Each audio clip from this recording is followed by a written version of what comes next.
మేము గోదావరి బాధితులం అన్నాం మేము. ఆ రోజు వాళ్ళ ఎవరైతే అంటున్నారో వాళ్ళకే ఇచ్చారు తప్ప నిజమైన బాధ్యతలకైతే మాకైతే లేదు. ఇంతవరకు కూడా మేము తిండి తిప్పలు లేక కూలీ లేకుంటే ఇంతవరకు బయట బజార్లో పట్టుకొని తిరుగుతాను.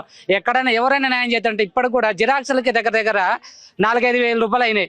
ఎవరు అడిగినా కూడా జిరాక్స్లు ఫోటోలు తీసుకురావటం ఇవ్వటం. ఇప్పుడు మాకు ఇంటానికి తినలేక ఇప్పుడు బయటకు పిల్లగాళ్ళకి తీసుకురావట్లేక చాలా అవసరాలు పడతాను, ఇబ్బందులు పడతాను. మమ్మల్ని కనుకరించి మమ్మల్ని దయచేసి మాకు ప్లాట్లు ఇప్పించగలరని మేము మీ ద్వారా. మా ఇల్లు కూడా ఉందన్న, మాది 4 గదుల రూమ్ అన్న. నాది 4 నా వీడియోస్ కూడా ఉన్నాయి అది పక్కన. అవి కూడా చూపించిన నువ్వు లేవు. అవసరం మొన్న జాయింట్ కలెక్టర్ దగ్గర పోతే అన్నారు కదా నువ్వు లేవు అక్కడ ఉంటే నీకెందుకు ఇయ్యరా అంటారు. అవి నేనున్నా సార్, నా వీడియో ఉన్నా సార్, కాకపోతే చూడండి సార్ అని చెప్పేసి అంటే అట్టయితే నీకు ఎంక్వైరీ చేస్తాం మీరు వెళ్ళిపోండి అని చెప్పేసి మాట్లాడారు. ఇంతవరకు ఎంక్వైరీ రాలేదు, ఏం లేదు, ఇంతవరకు ఏం చేయలేదు.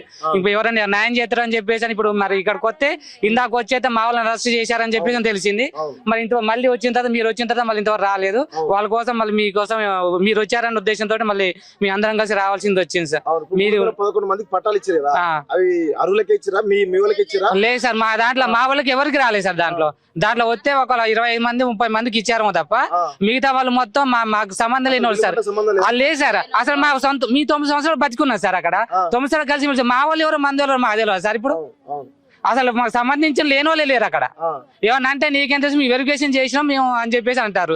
బయటకు వచ్చేసి అడుగుతా కూడా పేపర్ స్టేట్మెంట్లు కూడా ఏమంటే 360 అయిన వాళ్ళకి అందరికి ఇచ్చినాం అంటారు. మా గోడ ఎవరితో చెప్పుకోవాలని కూడా మాకు అర్థం కాని సిచ్యువేషన్. అసలు మీ ఉండాలన్నా బతకాలన్న రేంజ్ కి వచ్చింది. ఎవరితో చెప్పుకుంటే మా బాధ తీరుతుంది. సార్ దగ్గర పోతే మేము ఆన్లైన్ వెరిఫికేషన్ చేసినాం అంటారు.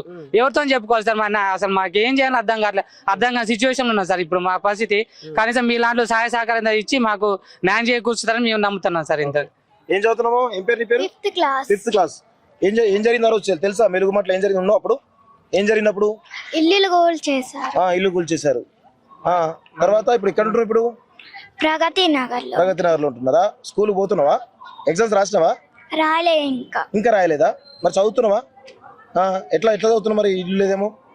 ఎట్లా అంటే వెళ్ళి స్కూల్ కి చదువుకుంటుంది. దూరం అవుతలేదు? అప్పుడు దగ్గర ఉండే కదా, ఇప్పుడు దూరం అవుతుందా? దూరం అవుతుంది, చాలా దూరం అవుతుంది. ఎంతసేపు పడుతుంది? ఎట్లా పోతున్నావు? ఆటోలో పోతున్నావు, నడుచుకుంటూ పోతున్నావా?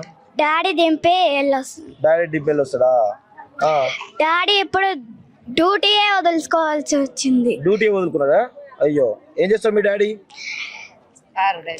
కార్ డ్రైవరా? ఓకే, మంచి చదువుతున్నావా? మనం ఇంకా చదువుతావా? మరి ఇల్లు లేదని బాధ ఉన్నదా?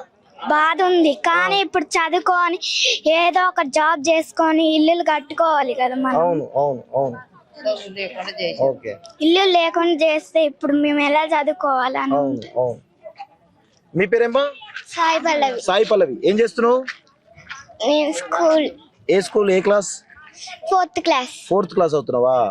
స్కూల్. మరి ఆ రోజు ఇల్లు కూల్చినప్పుడు ఉన్నావు అక్కడ? ఏం జరిగిందో రోజు చెప్పు. ఆ రోజు ఇల్లు గులగొట్టారు, సామాన్లన్నీ బయటేశారు. స్కూల్ పుస్తకాలు అన్ని తెచ్చుకున్నావా అక్కడ నుంచి? మరి అన్నీ ఉన్నాయా? అన్ని పోయినాయి. మళ్ళీ ఇప్పుడు స్కూల్ పోతున్నావా? పోతున్నావా? టీచర్ కొడతలేరు మరి పుస్తకాలు లేకపోతే? ఇస్తా అన్నారా? ఓకే, మంచి చదువుతున్నావా?